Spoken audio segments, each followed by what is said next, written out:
शुरुआत करते प्रार्थना से। आंखें बंद करके अपने आराध्य को कुलदेवत को नमन करें। अपने माता पिता को नमन करें। अपने गुरुजनों को नमन करें। सामूहिक प्रार्थना। सर्वेत्र सुखिनः सन्तु, सर्वे सन्तु निरामयाः, सर्वे भद्राणि पश्यन्तु, मा कश्चित् दुःखभाग् भवेत्। गुरुर्ब्रह्मा गुरुर्विष्णु गुरुर्देवो महेश्वरः, गुरुः साक्षात् परं ब्रह्म तस्मै श्रीगुरुवे नमः। वसुदेवसुतं देवं कंसचाणूरमर्दनं, देवकी परमानन्दं कृष्णं वन्दे जगद्गुरुं। ॐ सहना भवतु सहनौ भुनक्तु सह वीर्यं करवावहै, तेजस्विनावधीतमस्तु मा विद्विषावहै। ॐ शान्तिः शान्तिः शान्तिः। हरि ओम श्री कृष्णार्पणमस्तु। सर्वमंगलं भवतु, शुभम भवतु। आंखों को छू ले धीरे से, अपनी आंखें खोले। जय श्री कृष्ण। चेहरे पर मुस्कुराहट लेकर आ जाइए चेहरे के ऊपर, क्योंकि आज का दिन बड़ा अद्भुत है। आज अक्षय तृतीया, एक ऐसी तिथि जिस तिथि के दिन हम अगर कुछ भी कर ले तो उसका कभी भी क्षय नहीं होता। क्षय अर्थात जिस चीज़ को सृजन हो गई है तो उसका अंत, मतलब जिस दिन प्रोडक्शन हो गया है तो उसकी एक्सपायरी डेट भी निश्चित होती है। यानी कि वो एक न एक दिन जो निर्माण हो चुकी चीज़ है वो एक न एक दिन उसका क्षय होने वाला है, समाप्त होने वाली है। लेकिन अक्षय तृतीया एक ऐसी तिथि है इस दिन आपने जो भी किया उसका कभी भी क्षय नहीं होता, वो अक्षय रहता है। तो उसके ऊपर हम बात प्रारंभ करने वाले हैं। फिर अक्षय तृतीया का महत्व आपको बताएंगे, धन के रहस्य बताएंगे, मंत्र बताएंगे धन के, और फिर आखिर के अंदर आज हम महालक्ष्मी का ध्यान करेंगे। तो इस प्रकार से पहला सत्र हमारा आज का रहेगा।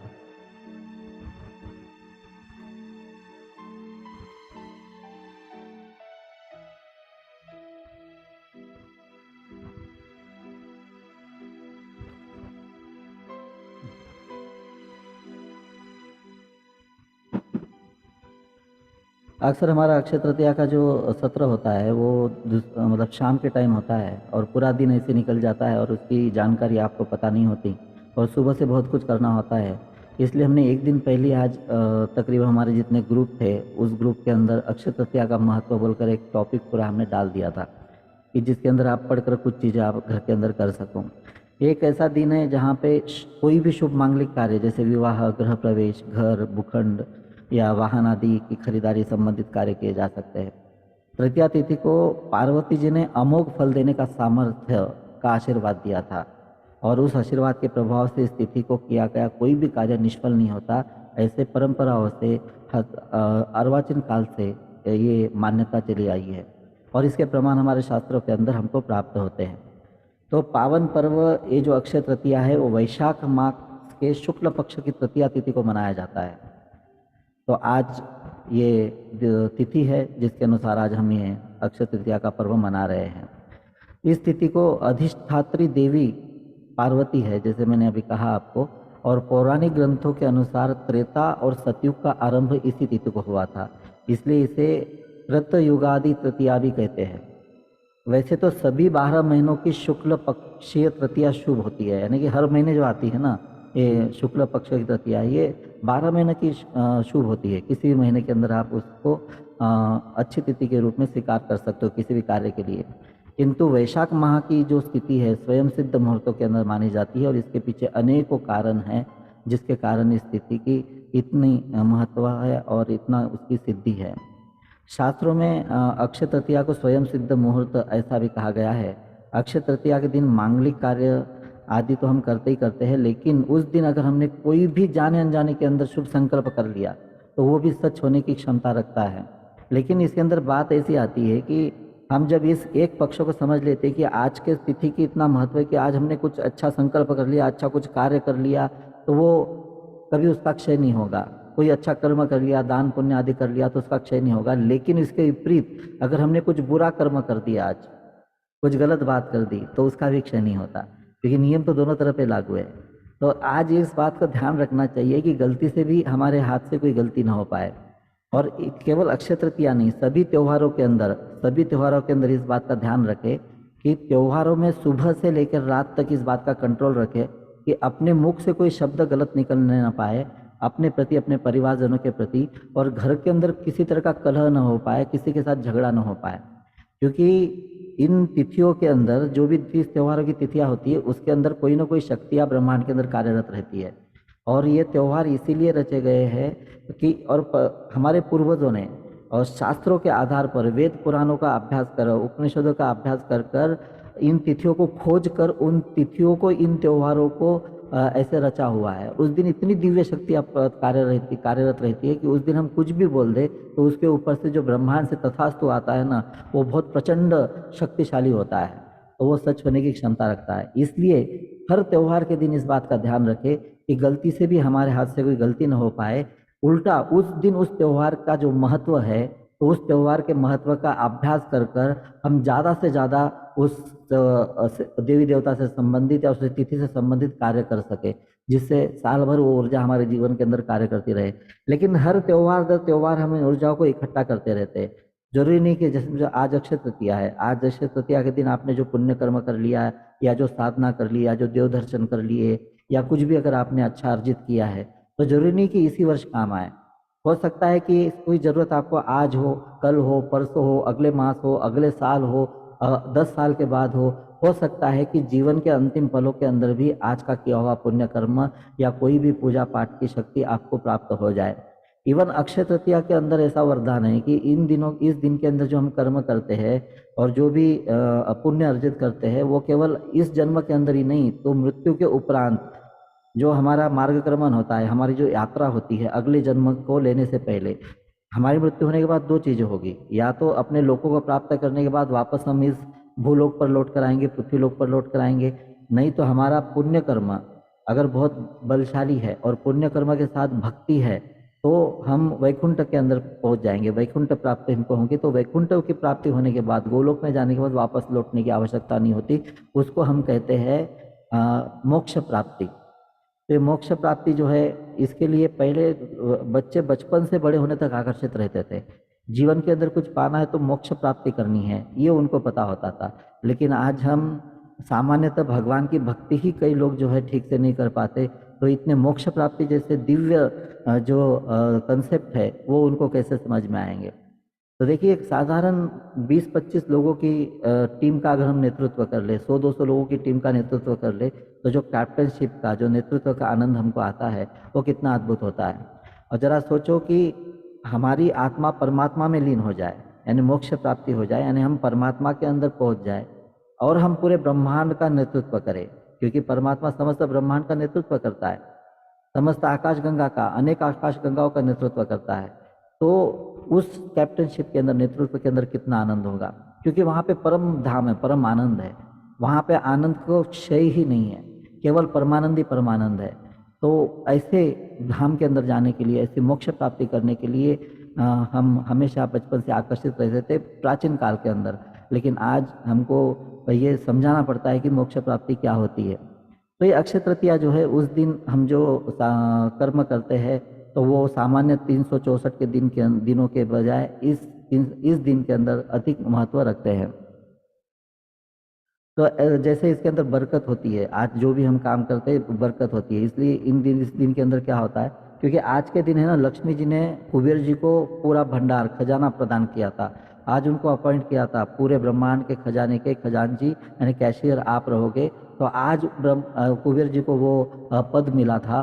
तो आज के दिन अगर हम कोई भी आर्थिक कार्य करें, यानी कि जिसके अंदर लेन देन हो पैसों का, अर्थशास्त्र का, तो वो आपको बरकत देता है। जैसे उदाहरण के तौर पे आज आप कोई इन्वेस्टमेंट कर सकते हो या गोल्ड खरीद सकते हो, सोना चांदी। सोना है ना, समृद्धि का प्रतीक है। सोने के अंदर है ना, ऐसे सूर्य का तेज है, और चांदी के अंदर चंद्र का तेज है। तो इस सूर्य और चंद्र का जो तेज है वो सोने में और चांदी में नजर आता है। इसलिए सोना और चांदी का एक आकर्षण हमारे पास बना रहता है।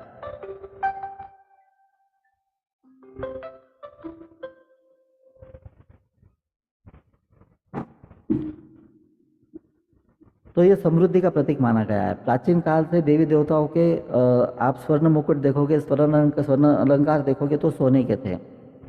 और ये सोना सुंदर होने के साथ साथ अनमोल है, क्योंकि ये कम मिलता है।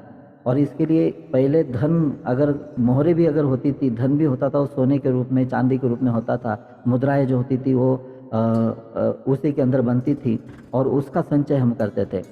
तो आज भी हम देखते हैं कि कई मंदिरों के अंदर, ऐसे महलों के अंदर ऐसे खजाने छुपे हुए हैं और उसके अंदर गोल्ड ही गोल्ड आपको नज़र आता है। तो ये जो गोल्ड है, सोना, आज अगर हमने खरीद लिया तो ये माना जाता है कि इसके अंदर बरकत होती है, कि आज आपने सोना खरीदा तो अगले अक्षय तृतीया को अधिक सोना खरीद सकते हो, या इस सोने के द्वारा अन्य चीज़ें आकर्षित होती है। एक सोना सोने को खींचता है और पैसा पैसे को खींचता है, ये आपने सुना होगा। सोना सोने को खींचता है, पैसा पैसे को खींचता है। इसका अर्थ क्या है? यानी कि जब हम सोना पहनते हैं, समझो हमारे गले के अंदर सोने की चेन है, स्त्री के गले के अंदर मंगलसूत्र है और आपके हाथों के अंदर सोने की अंगूठियाँ वगैरह है, तो स्त्री का जो श्रृंगार है वो कमर के ऊपर सोने के गहने और कमर के नीचे चांदी के गहने, ये श्रृंगार है। और वो वैज्ञानिक रूप से रचा गया है। आजकल तो बहुत कम गहने पता है आपको, नहीं तो ऐसे शास्त्रोक्त तरीके से बहुत सारे गहने थे जो शरीर के अलग अलग अंगों के अंदर पहने जाते थे, जो शरीर के अलग अलग अंगों को अलग अलग ऊर्जाएं भी आकर्षित कर देते थे। क्योंकि सोना जो होता है वो ब्रह्मांड से एनर्जी को खींचता है, चांदी जो है वो नीचे धरती से, पाताल से एनर्जी को खींचती है। और ये फामा एनर्जी जिसको कहते हैं हम, धन ऋण शक्ति, मात्र पितृ शक्ति, जिससे आपके शरीर के जो सूक्ष्म शरीर के चक्र है वो पूरी तरह से चलायमान रहते हैं। तो उसकी वजह से सोना पहनना और चांदी पहनना ये बहुत अच्छा होता है। स्त्री के लिए तो परम आवश्यक है, पुरुष के लिए भी आवश्यक है, लेकिन स्त्री को ज़्यादा आवश्यकता है। दूसरा, जब हमारे शरीर के ऊपर सोना नज़र आता है तो कहीं ना कहीं हमारे अंतर्मन के अंदर हमको ऐसे लगता है कि हम समृद्ध है। और जब हमको कोई देखता है और हमारे हाथों के ऊपर, शरीर के ऊपर सोना दिखता है, तो उसके मन के अंदर ये आता है कि ये संपन्न घराने से है, तो ये संपन्न है, समृद्ध है। तो उसके वाइब्रेशन जब हम पर आते हैं तो हमारे आभा मंडल के अंदर वो कार्य करते हैं। यानी कि हमें खुद को भी अनुभव होना चाहिए कि हम समृद्ध है, और लोगों के दृष्टिकोण के अंदर भी अनुभव होना चाहिए कि हम समृद्ध हैं। इसका मतलब ये नहीं कि किसी रिस्की जगह पे हम सोना चांदी पहनकर चला जाए, लेकिन जहाँ तक हो सके सुरक्षित रूप से इन सोने का, चांदी का हमको उपयोग करना चाहिए। सोने के गहनों का और चांदी का, ऐसे ईंट लेकर नहीं घूमना है, बिस्किट लेकर नहीं घूमना है, गहने वगैरह जो है प्रॉपर तरीके से हमको उसका यूज़ करना है। तो कहने का अर्थ ये है कि जब हम पैसा कमाते हैं ना, तो पैसा कमाते हैं तो हमको लाइफस्टाइल जो है उसके ऊपर बहुत अच्छे से वर्क करना होता है। अब कई लोगों की लाइफस्टाइल एक समय ऐसी होती है, समझो कम कमाई रहने की वजह से उन्होंने बहुत कम सुख सुविधाएं चुनी होंगी, लेकिन फिर थोड़ा मेहनत से, या जब भाग्य वगैरह जाग जाते हैं, भाग्योदय हो जाता है और बहुत अच्छा धन आने लगता है, तो कुछ लोग होते हैं कि लाइफस्टाइल को चेंज करते हैं और एक ऊंची लाइफस्टाइल जीते हैं। लेकिन कुछ लोग होते हैं कि पैसा आने के बाद भी उसी लाइफस्टाइल के अंदर जीते हैं जो उनकी पुरानी लाइफस्टाइल थी। ना कहीं पे कुछ सुख सुविधाएं जुटाना चाहते हैं, ना कोई अच्छे से रहना, खाना पीना चाहते हैं, तो धन किस काम का। तो लक्ष्मी चंचल होनी चाहिए। तो आज धन के रहस्यों के अंदर इन सारी बातों को समझिए कि लक्ष्मी चंचल होनी चाहिए। यानी लक्ष्मी अगर आपके पास आती है तो उसको चंचल रखिए, उसको छुपा कर दबा के मत रखिए। तो अगर छुपा कर रखोगे, दबा कर रखोगे, उसको घूमने ही नहीं दोगे कहीं, तो उसको हम काला धन कहते हैं। और काला धन कहीं ना कहीं आपके तरक्की को, आपके विकास को भी रोकता है, देश के विकास को भी रोकता है। और फिर ये लक्ष्मी चंचल रही, यानी कि आपके पास ये लक्ष्मी आई तो आप इसको खर्च करो। खर्च करो कहाँ पे? लाइफस्टाइल पे। फिर सेविंग के अंदर, तो आजकल सेविंग के लिए कई तरह के ऑप्शन है, म्यूचुअल फंड्स है, सेविंग अकाउंट्स है, अलग अलग इंश्योरेंस पॉलिसीज़ वगैरह है। आप ज़मीन जायदाद खरीद सकते हो, सोना चांदी खरीद सकते हो। यानी कि मार्केट के अंदर पैसा पहुंचाओ। मुद्राएं जो होती है वो मार्केट के अंदर पहुंचनी चाहिए। और ये जब ये लक्ष्मी घूमने लगती है मार्केट के अंदर, तो पहले तो आपने लाइफस्टाइल पे खर्च किया, फिर आपने दूसरा खर्च किया सेविंग के ऊपर। लेकिन तीसरा महत्वपूर्ण खर्च होता है कि इन्वेस्टमेंट ऐसी जगह पे करो कि जहाँ पे लोगों को अवसर मिले कमाने का। यानी कि अगर आपके पास बहुत धन आ गया है तो आप मार्केट के अंदर उस धन को ऐसे विनिमय करो कि और लोगों के घर के अंदर ये रोजगार पहुँचे, व्यापार पहुँचे, अवसर पहुँचे। तो जब लक्ष्मी से घूम कर आती है ना, तो बढ़कर आती है आपके पास। इसलिए कहा जाता है कि लक्ष्मी चंचल होनी चाहिए। जिस देश की लक्ष्मी चंचल होती है वो देश बहुत बरकत करता है। और एक बात ध्यान रखना कि हमारे देश के अंदर लक्ष्मी बोलने के बाद हम क्या स्त्री के रूप में देखते हैं, विष्णु को पालनकर्ता के रूप में देखते हैं।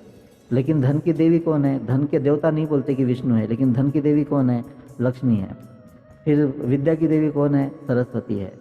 फिर शक्ति के रूप में दुर्गा को देखते हैं, गौरी को देखते हैं, या उसी को शक्ति कहते हैं। तो अभी खास बात ऐसी है कि जिस घर के अंदर स्त्री के रिश्तों का सम्मान नहीं होता ना, जिस घर के अंदर स्त्री के रिश्तों का सम्मान नहीं होता, वहाँ पे लक्ष्मी प्रसन्न नहीं रहती। और जिस घर के अंदर विद्या का अध्ययन नहीं होता, बच्चे पढ़ते नहीं हैं या किताबें नज़र नहीं आती है, जहाँ पे शास्त्रों का अभ्यास नहीं होता, जहाँ पे श्रीमद् भगवद गीता का, हमारे रामायण का, श्रीमद् भागवतम का स्थान नहीं है, वहाँ पे माँ सरस्वती आनंदित नहीं रहती। और जहाँ पे माँ सरस्वती आनंदित है, वहाँ पे लक्ष्मी आनंदित है, वहाँ पे माँ शक्ति अपने आप आनंदित होकर आ जाती है। देखो, अगर आपके पास है ना लक्ष्मी है और उस लक्ष्मी को यूज करने के लिए ज्ञान है, अगर ये दोनों चीज़ें हैं तो शक्ति आपके पास अपने आप आ जाती है। तो सर्वप्रथम हम इस बात को ध्यान रखें कि घर की जो बेटी होती है, जब बेटी होती है तो हम क्या कहते हैं कि लक्ष्मी आ गई। घर के अंदर बहू आई तो क्या कहते हैं कि घर के अंदर लक्ष्मी का प्रवेश हो गया, लक्ष्मी आ गई। तो आपको ये समझना चाहिए कि समृद्धि का सबसे महत्वपूर्ण स्थान अगर कोई है तो आपकी घर की स्त्री है।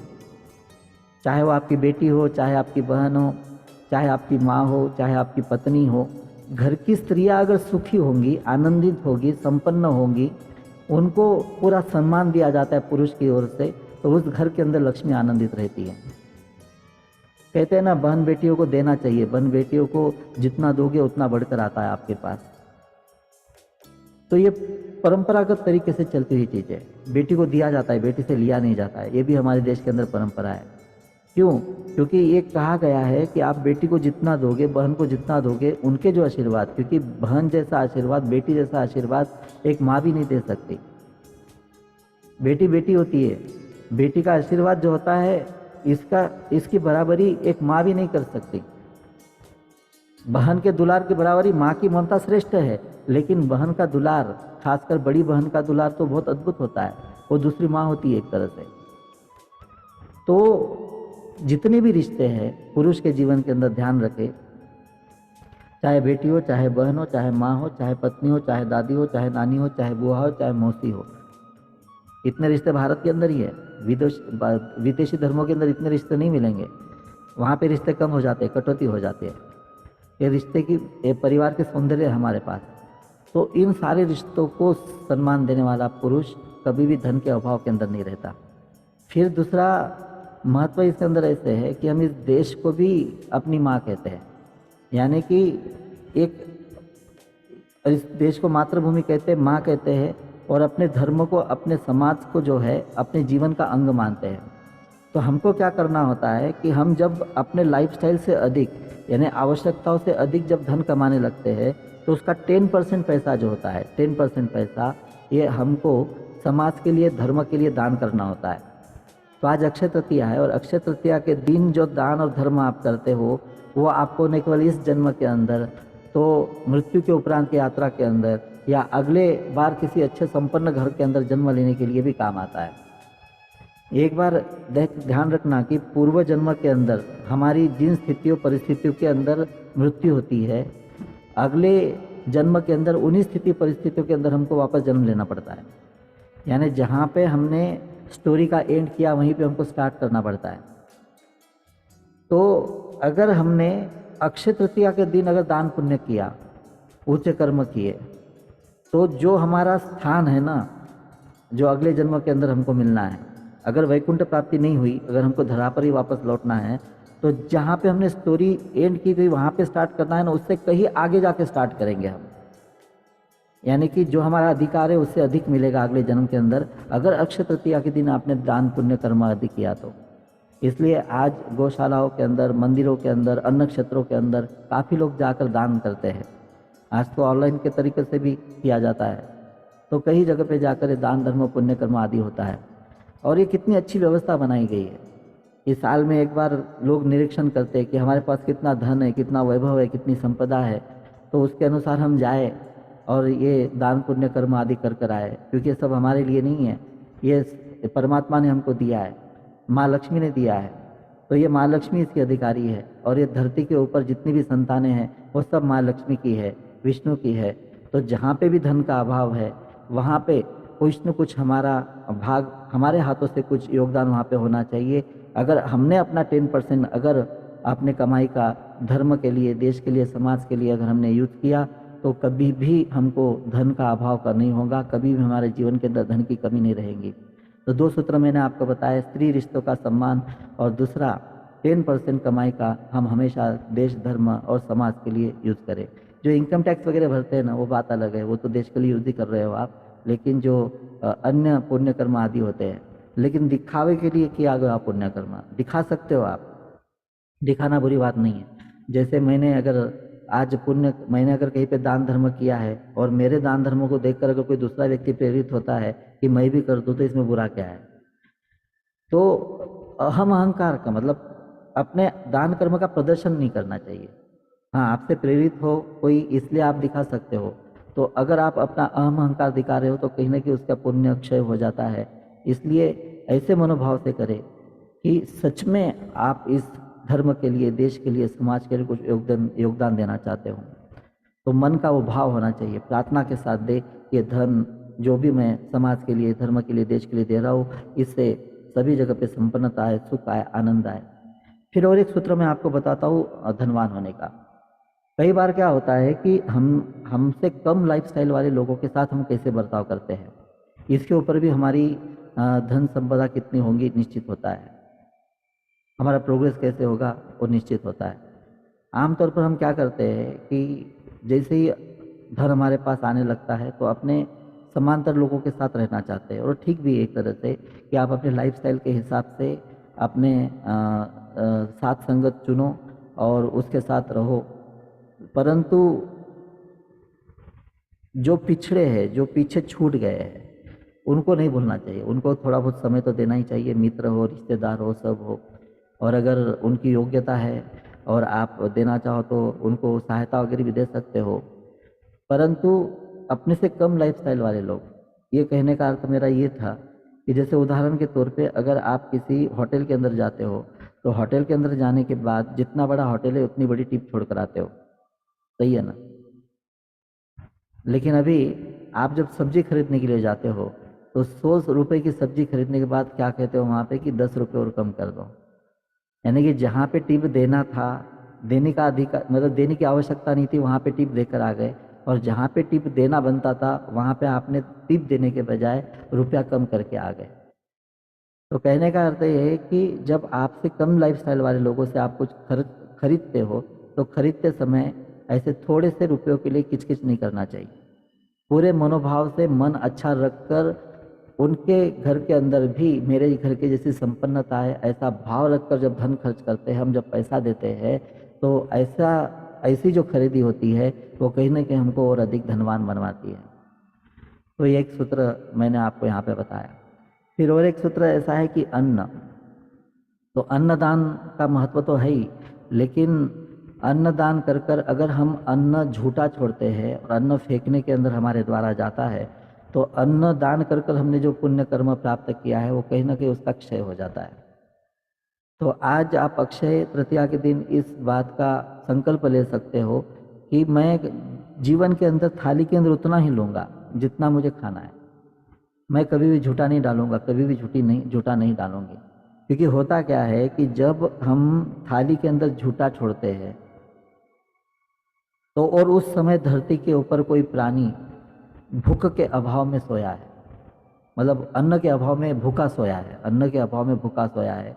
जिस समय हमने थाली के अंदर झूठा छोड़ा उस समय धरती के ऊपर कोई भी प्राणी अगर अन्न के अभाव में भूखा सोया है तो उसकी भूख का पाप हमको लगता है। इसलिए थाली के अंदर कभी भी झूठा नहीं छोड़ना चाहिए। और खासकर हम शादी ब्याह पार्टी के अंदर जाते हैं तो वहाँ पे तो ये भयंकर अपराध कर कर आते हैं। क्योंकि जैसे देखिए, हम विवाह के अंदर जाते हैं तो 2 रिवाज वहाँ पे मैं आपको बताता हूँ।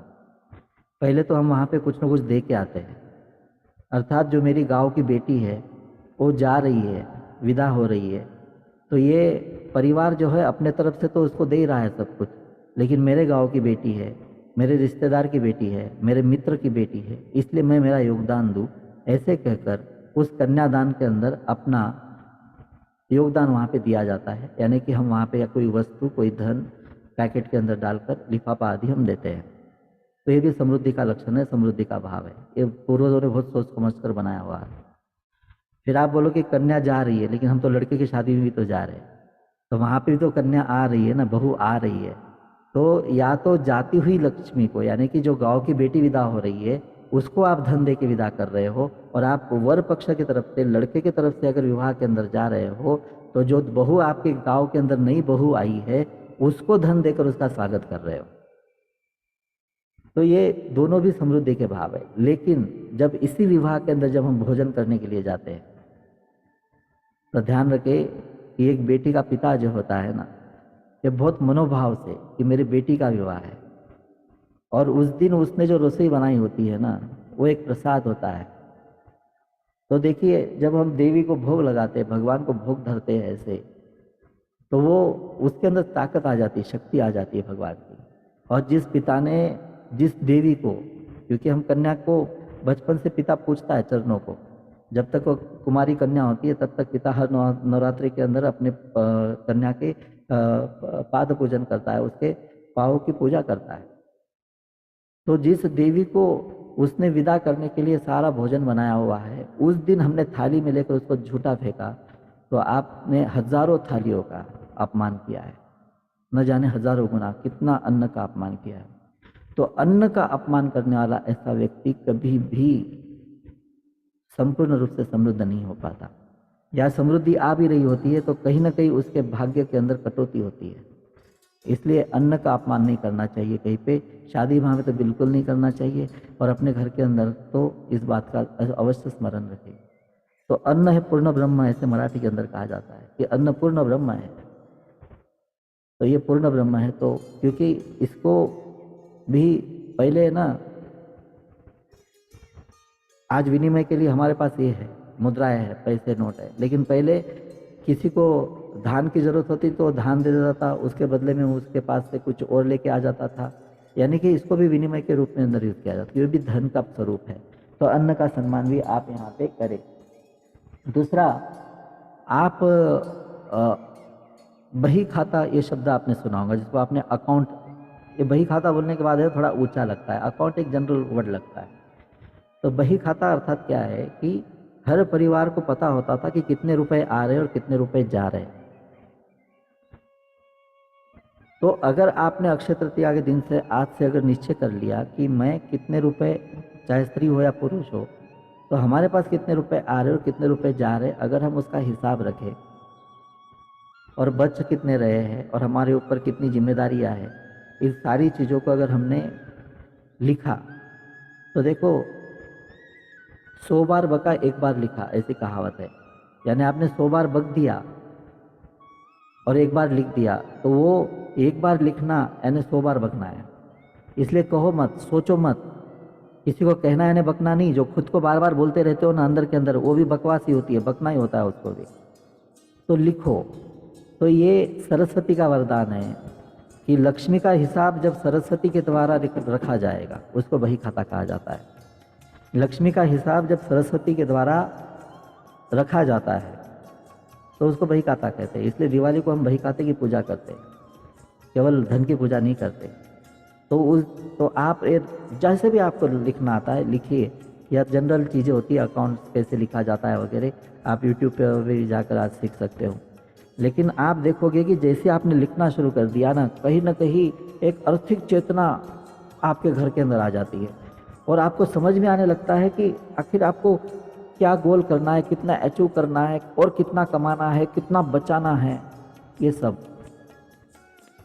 और पहले ऐसे सोचा जाता था कि स्त्रियों को पढ़ाया नहीं जाता था, लेकिन ध्यान रखना कि लड़कों को भेजा जाता था आश्रम व्यवस्थाओं के अंदर, लेकिन स्त्रियों को घर के अंदर पढ़ाया जाता था। इसलिए समय आने पर ये स्त्रियां जो होती थी, जिम्मेदारी आने पर राजपाट भी संभाल लेती थी, पूरा खजाना संभाल लेते थे। उनको पता होता था एक सामान्य स्त्री भी घर की जो गृहिणी होती है उसको पुरुष से ज़्यादा बुद्धि होती है बिजनेस के अंदर, बिजनेस की, जो घर के अंदर व्यवस्थापन अच्छा करती है। इसलिए आज स्त्रियां जो बिजनेस के अंदर आ गई तो पुरुषों की तुलना में अच्छा बिजनेस करके दिखा रही है, आप कई जगह पे देख सकते हो। तो स्त्री जो होती है वो लक्ष्मी का स्वरूप होती है।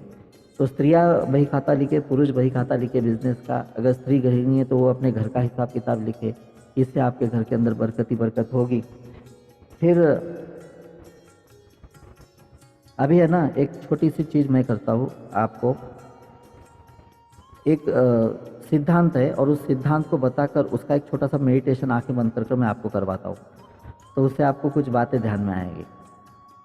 है का भाव, है का भाव हर चीज़ आपके जीवन के अंदर लेके आता है। नहीं है, नहीं है और कम है का भाव आने वाली चीज़ों को भी रोकने लगता है। है का भाव हर चीज़ आपके जीवन के अंदर लेके आता है। नहीं है, कम है का भाव आने वाली चीज़ों को भी रोकने लगता है। ये कैसे समझोगे? जैसे उदाहरण के तौर पे आपके पास एक कार है जिसकी कीमत है 20 लाख रुपए और आपके पड़ोसी के पास है 40 लाख रुपए, यानी आपके पड़ोसी के पास कितने लाख की कार है? 40 लाख की। किसकी अच्छी होंगी? निश्चित रूप से वो महंगी कार है तो उसके अंदर थोड़ा सा अच्छा डिज़ाइन होगा, चमचमाती कुछ खास तो बात होगी। आप अपने कार से निकले और वो अपने कार से निकला और आपकी नज़र उस कार पे गई और आपने अगर ऐसे कहा, पता नहीं खुद को क्या समझता है, कहाँ की हराम की कमाई लाता है, न जाने बाप दादाओं ने इसको न जाने कहाँ से ला के दिया, ऐसी एक नहीं 2-4 कारें खरीद ले, खुद को क्या समझता है, कैसे उतरा रहा है, कैसे चांद पट्टी दिखा रहा है। तो यहाँ पे क्या हुआ, एक उदाहरण दे रहा हूँ, यहाँ पे क्या हुआ कि उसके पास है लेकिन मेरे पास नहीं है, और है भी तो उससे कम है। तो मैं करेक्शन करता हूँ, क्या होना चाहिए था। वो अपने कार से निकला, आप अपने कार से निकले, उसके कार पे नज़र गई, सच्चाई क्या थी? आपको अच्छी लगी, बस इतना ही कह देते कि आहा कितनी सुंदर कार है। वो सब बातें कहने की आवश्यकता थी? सच्चाई तो ये कि आपको कार अच्छी लगी, बस खुशी जता देते कि हाँ कितनी सुंदर कार है। तो यहाँ पे क्या की, यहाँ पे क्या किया हमने? वो कार उसको किसने ला कर दी? भगवान ने ला कर दी। लेने वाला वो, देने वाला कौन? वो। तो यहाँ पे हमने भगवान के हाँ में हाँ मिलाई और उसके खुशी में खुशी जताई। इसको कहा जाता है धन्यवाद का भाव। तो ये चीज़ जो है हम गलती कर बैठते हैं कि हमेशा आपके पास, इस सूत्र को ध्यान रखना कि जितना प्राप्त है उतना पर्याप्त है। मनुष्य किसी भी स्थिति के अंदर रहो, जितना प्राप्त है उतना पर्याप्त होता है। तो उस पर्याप्त के अंदर जी भर कर जीना होता है, और उसके अंदर अगर आपने जी भर कर जिया और बाद में कर्म करते रहे, मेहनत करते रहे, तो जो अन्य लोगों के पास है वो भी आपके पास आने लगता है। लेकिन अन्य लोगों के पास क्या अधिक है और मेरे पास क्या कमी है, इस चक्कर के अंदर जब आप स्पर्धा करने लगते हो, दौड़ लगाने लगते हो ईर्ष्या और द्वेष के साथ। स्पर्धा बुरी नहीं होती, लेकिन जिस स्पर्धा के अंदर ईर्ष्या और द्वेष निर्माण हो जाता है, ईर्ष्या निर्माण हो जाती है, जलन निर्माण हो जाती है, वो स्पर्धा आपको, आपके विकास को रोकती है, अवरुद्ध करती है। तो हमेशा संसार के खुशियों में तो खुशियाँ मनाएं, अपने खुशियों के अंदर खुशियाँ भी मनाएं, यानी धन्यवाद का भाव रखें। तो आप आंखें बंद करें पल भर के लिए, आंखें बंद करें और आंखें बंद कर मैं जो कह रहा हूँ वो कीजिए। एक 2-4 लोग वीडियो ऑन रखें, अपने 2-4 लोग वीडियो ऑन रखें।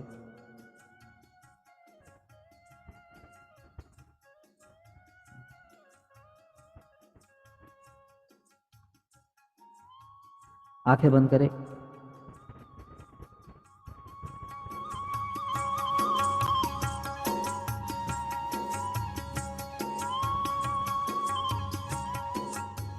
आपको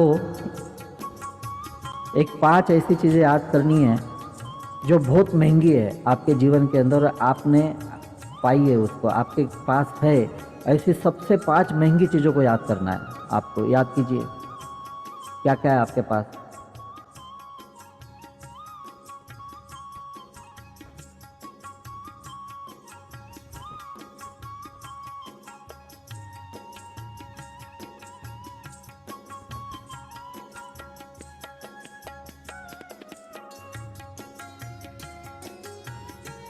कुछ भी हो सकता है, गाड़ी, बंगला, सोना, चांदी, कोई भी। जो सबसे महंगी चीज़ें आपके पास है वो याद कीजिए, 5 चीज़ों को।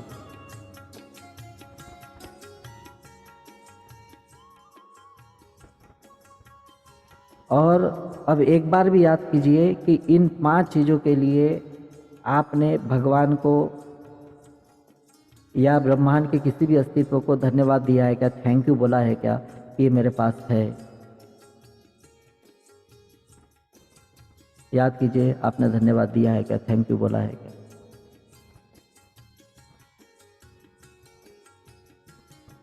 नहीं बोला तो तुरंत अभी धन्यवाद दे। हे ईश्वर, हे परमात्मा,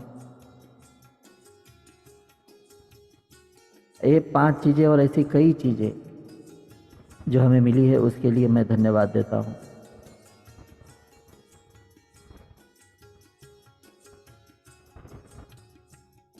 अब ये जो 5 चीज़ें आपने अभी देखी थी, तो ये 5 चीज़ें आप जितने लोगों को जानते हो उन सबके पास है क्या? जो आपसे कम लाइफस्टाइल जीते हैं। आपके कोई मित्र हो सकते हैं, कोई पड़ोसी हो सकते हैं, कोई जान पहचान वाले हो सकते हैं। क्या सबके पास ये चीज़ें हैं क्या? सोचे।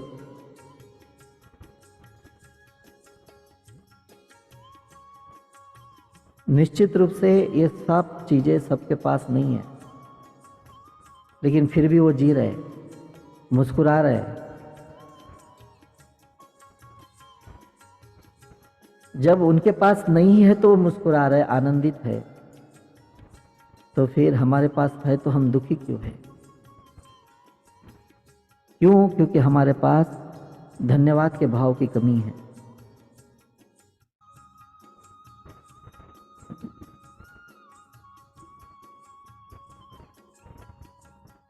अब ऐसे 5 चीजें देखो घर के अंदर जो बहुत सस्ती है लेकिन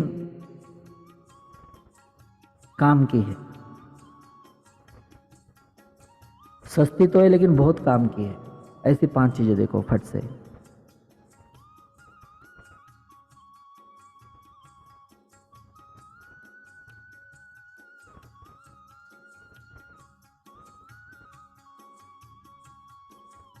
देखा?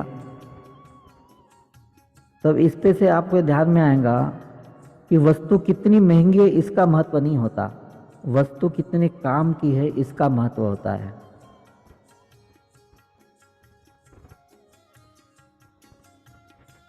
अब ऐसी 5 चीजें देखो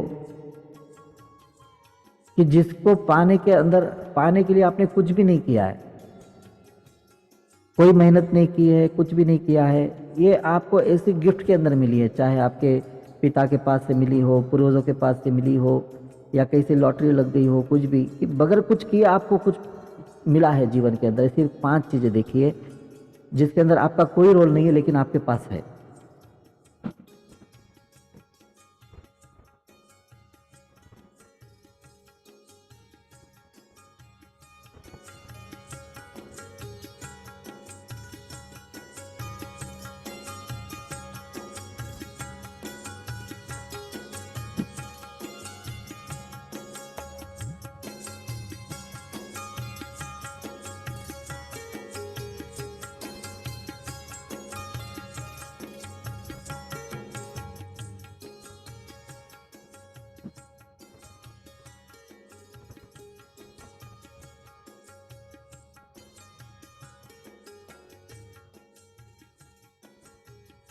इसका अर्थ,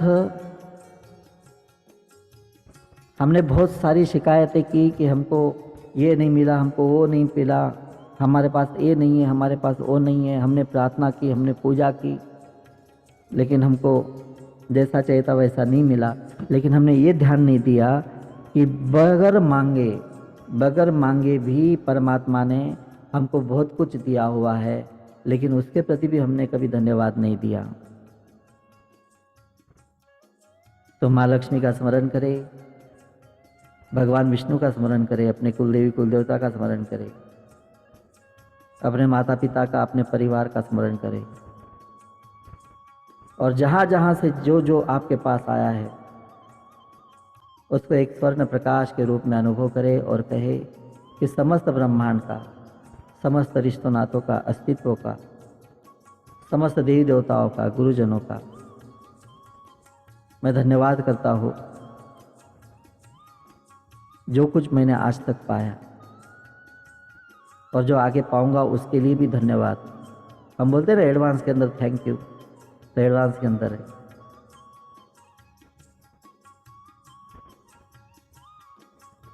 और अपने शरीर पे हाथ रखकर देखें, आंखें खोलने से पहले ये शरीर, ये किसी धन से कमी नहीं, ये किसी वैभव से कम नहीं है। जादू है, परमात्मा की अद्भुत कलाकृति है। आनंदित होइए इस शरीर पे हाथ रखकर, जिसके अंदर आत्मा जैसी दिव्य शक्ति निवास करती है।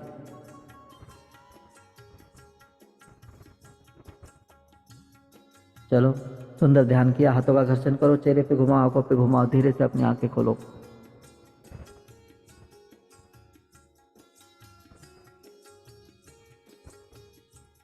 जय श्री कृष्ण। है ना, कई चीज़ें है ना हम ऐसे इमेजिन नहीं करते, लेकिन ऐसे मेडिटेशन के थ्रू या ऐसे कुछ प्रोसेस होते हैं जिसके द्वारा अगर हम उसको ध्यान में ला ले, और ये पल भर का आनंद होता है जो हमने अभी किया एक छोटा सा मेडिटेशन, लेकिन इसका असर ज़िंदगी भर रहता है। ये हमारे आचरण शैली, जीवन शैली के अंदर प्रकट होते हैं अनुभव। कहीं ना कहीं हमारी सोच बदलती है, हमारी दृष्टि बदलती है, हम जीने के अंदर बदलाव लाते हैं, कर्म करने के अंदर बदलाव लाते हैं। इस तरह से ये चीज़ें होती हैं। तो जैसे अक्षय तृतीया के दिन हम ये सारी चीज़ों का विचार कर रहे थे। तो अक्षय तृतीया के दिन और एक चीज़ है, धरती पर देवताओं ने जो 24 रूपों में अवतार लिया था उसमें 10 अवतार मुख्य माने जाते हैं। तो उसके अंदर छठा अवतार भगवान परशुराम का था, जो पुराणों में उनका जन्म अक्षय तृतीया को हुआ था ऐसे लिखा गया है। तो ये परशुराम, आपको पता था कि भगवान राम के समय इनकी एंट्री, जब सीता स्वयंवर के समय जब भगवान ने धनुष्य तोड़ा था तब इनकी एंट्री हुई थी, और लक्ष्मण जी ने इनसे उस समय वाद विवाद किया था। तो आप सोच रहे होंगे कि भगवान राम भी विष्णु का अवतार है और ये परशुराम भी विष्णु का अवतार है, तो फिर ये दोनों एक ही समय अवतार एक दूसरे के सामने कैसे आ गए? तो ये चिरंजीवी अवतार है। परशुराम जो है चिरंजीवी है, जैसे हनुमान जी चिरंजीवी है ना, वैसे ये भी चिरंजीवी है, अभी भी है। तो अभी जैसे हमारा सूक्ष्म शरीर जो होता है ना, एक मनुष्य का सूक्ष्म शरीर एक से अधिक समय के ऊपर जा सकता है, एक से अधिक जगह पर जा सकता है, तो वो स्वयं परमात्मा है। तो उनके दो सूक्ष्म स्वरूप दो शरीरों के अंदर निवास कर सकते हैं, या अनेकों शरीर के अंदर भी निवास कर सकते हैं। तो वो दोनों अवतार एक दूसरे के सम्मुख आए थे। तो वो परशुराम जी का आज का जन्मदिन है। तो परशुराम की ऐसे अगर उनके ऊपर ही कथा करनी है तो पूरा 1 घंटा उसी के अंदर चला जाएगा। फिर आज गंगा का अवतरण यहाँ पे हुआ था, भागीरथी का, और उसका इतना अधिक प्रवाह था कि वो सीधे पाताल में चले जाती। तो गंगा ने कहा था कि मेरे इस प्रेशर को, ये जो प्रवाह है उसको संतुलन के लिए कुछ व्यवस्था करनी पड़ेगी। तो शिव जी ने वो जिम्मेदारी ली थी और अपने जटा के ऊपर उसका स्वीकार कर कर एक प्रवाह को धरती के अनुरूप बनाकर उसको छोड़ा था। तो गंगा का अवतरण हुआ था आज के ही दिन, इसलिए आज गंगा स्नान का महत्व है। तो ये गंगा स्नान अब हर जगह पे तो गंगा नदियाँ नहीं होती हर शहरों के अंदर, तो कई लोग गंगा जल घर के अंदर रखते थे, और आज भी आपके घर के अंदर भी गंगा जल होना चाहिए वास्तविकता के अंदर। कि तीज त्योहारों के दिन अगर हम नदियों पे न जा सके, गंगा स्नान न कर सके, तो कम से कम बकेट के अंदर थोड़ा सा गंगा जल डाल दिया और उसको गंगा का स्मरण, नदियों का स्मरण, गंगे चमुने देवी गोदावरी सरस्वती नर्मदे सिंधु कावेरी, वो सब ऐसे याद कर कर हमको स्नान करना चाहिए। प्राचीन काल के लोग तो ऐसे बोलते थे, हर हर गंगे हर हर गंगे। उसका उद्देश्य होता था, ओहरे तान मिले नदी के जल में, नदी मिले सागर में, सागर मिले कौन से जल में कोई जाने ना। तो अर्थात ये क्या है कि यहाँ की सारी नदियाँ, समुद्र, तालाब आदि सब एक दूसरे से जुड़े हुए हैं, क्योंकि इन सभी लोगों को जोड़कर रखने वाली ये धरती है, ये माँ है। तो इसलिए अगर मैं गंगा का स्मरण भी कर लूँ तो गंगा जल बन जाएगा। तो आज गंगा स्नान का, नदियों के अंदर स्नान करना का महत्व है। तो न माधवो समो मासो न कृते न युगम समम न च वेद समम शास्त्रम न तीर्थ गयाम स्वयं गंगयाम स्वयं। तो वैशाख के समान कोई मास नहीं है, सतयुग के समान कोई युग नहीं है, और वेद के समान कोई शास्त्र नहीं है, और गंगा जी के समान कोई तीर्थ नहीं है, और उसी तरह अक्षय तृतीया के समान कोई तिथि नहीं है। तो इस श्लोक के अंदर कहा गया है, न माधव समो मासो न कृते न युगम समम न च वेद समम शास्त्रम न तीर्थम गंगयाम समम। तो इसके अंदर सारी चीज़ें आ गई, जो गंगा का भी मैंने भाव रखा था वो भी आ गया। तो ये वैशाख मास की विशेषता इसमें आने वाली अक्षय तृतीया के कारण अक्षुण्ण हो जाती है, ऐसे कहा जाता है। वैशाख मास के शुक्ल पक्ष तृतीया को मनाए जाने वाले इस पर्व का उल्लेख विष्णु धर्म सूत्र के अंदर भी है, मत्स्य पुराण के अंदर भी है, नारदीय पुराण तथा भविष्य पुराण आदि के अंदर भी मिलता है। तो इतने बहुत सारे पुराण हैं, वेद है। हमें तो ये स्कूलों के अंदर जो किताबें पढ़ी जाती है ये तो बहुत बेसिक लेवल की होती है। प्राचीन काल की जो शिक्षा व्यवस्था थी बड़ी अद्भुत थी। 12 साल का बच्चा जो होता था, 12 साल का बच्चा न जाने कितने वेद पुराण उपनिषद आदि शास्त्रों का ज्ञाता बनकर घर के अंदर आता था। तो उस ज्ञान के सामने आज की हमारी डॉक्टरेट की डिग्री भी जो है ना, वो धूल के बराबर नहीं है। तो ये प्राचीन काल की शिक्षा के अंदर इतने सारे वेद पुराण आदि का अध्ययन ज्ञान, सबको एक टेलीफोनिक मेमोरी होती थी लोगों के पास, जैसे सारे चक्रों के अंदर एक ज्ञान को आमंत्रित कर लेते थे, ऐसे ध्यान के अंदर ज्ञान को अपने भीतर प्रवाहित करते थे। तो वो एक अलग अलग टेक्निक्स थी। इतनी किताबें पढ़नी नहीं होती थी, एक सूत्र से न जाने कितने हजारों सूत्रों को समझने की क्षमताएं उनके भीतर थी। वैसे गुरुजन भी थे। तो ये आज का दिन जो है वो अपनी योग्यता को निखारने और अपनी क्षमता को बढ़ाने के लिए उत्तम है।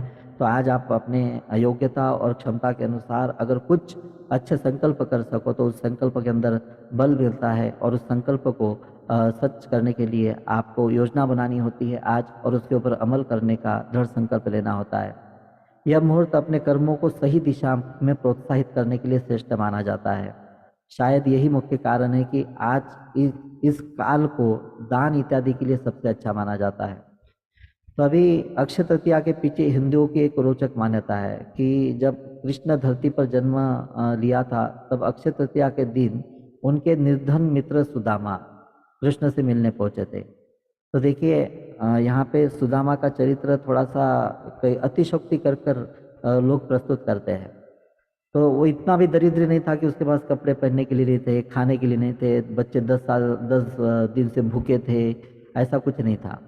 हाँ, वो गरीब जरूर था, लेकिन ये ब्राह्मण था, और ब्राह्मण को अधिकार था कि वो कम से कम 5 घरों के अंदर भिक्षा ले सकता है, उसको दोष नहीं लगता, ब्राह्मण को दोष नहीं लगता, वो 5 घरों की भिक्षा लेकर हर दिन अपना निर्वाह कर सकता है। लेकिन एक संसारी व्यक्ति, एक वैश्य व्यक्ति अगर मुफ्त के अंदर लेकर कहीं पे खा ले तो उसको दोष लगता है उसका, क्योंकि उसको मांगने का अधिकार नहीं दिया है, उसको कमाने का अधिकार है। कमाओ और फिर खाओ, ऐसे मांग कर या किसी को लूट कर या किसी का डुबा कर नहीं खा सकते। ऐसा धन आपको शरीर को, मन को यातना देता है, प्रताड़ना देता है।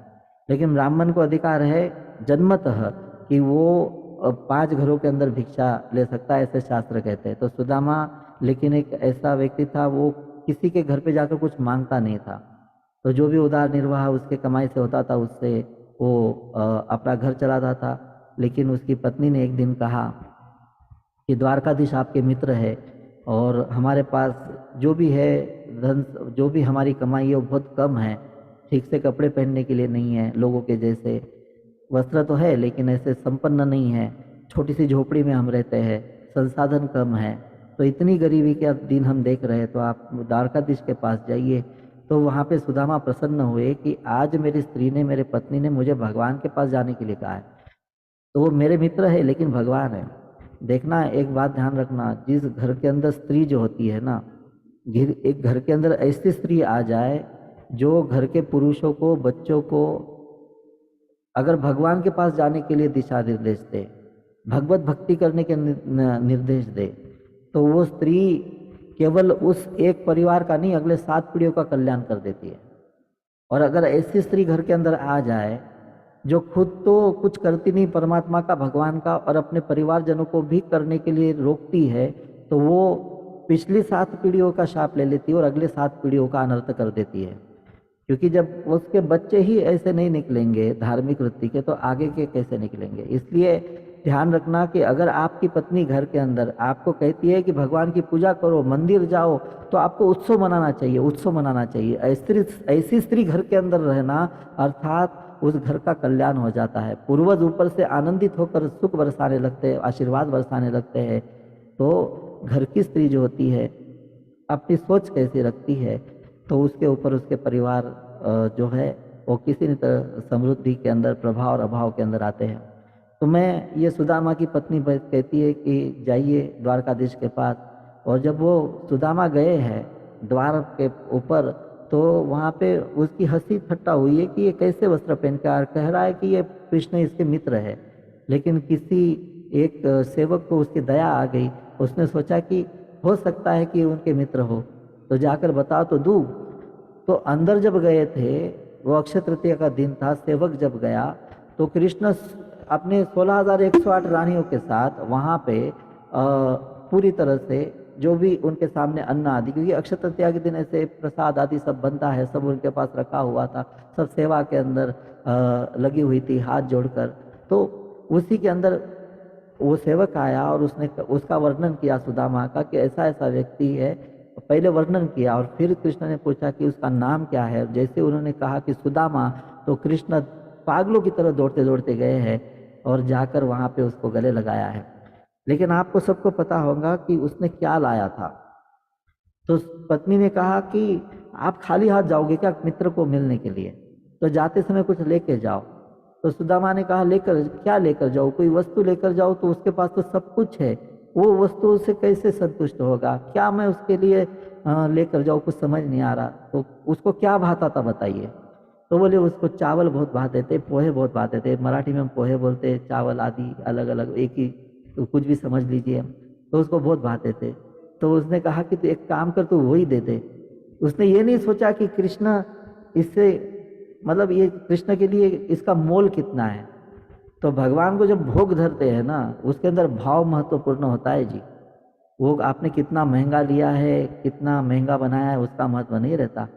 तो ऐसे नहीं कि सुदामा के घर पे कुछ नहीं था इसलिए वो पोहे लेके गया, भगवान को पसंद थे इसलिए वो लेके गया। उसका भाव, क्योंकि उसको वो पसंद है तो वो दे दे, तो वो लेकर गया है। लेकिन अब वहाँ पे सोचने लगा कि ये तो मेरा मित्र है और मेरा प्रेम है, मैं इसको सबके सामने दे दूंगा तो लोग हंसी ठट्टा करेंगे कि ये क्या लेकर आया है, द्वारकाधीश है और उसके लिए चावल के दाने पोहे लेकर आया है।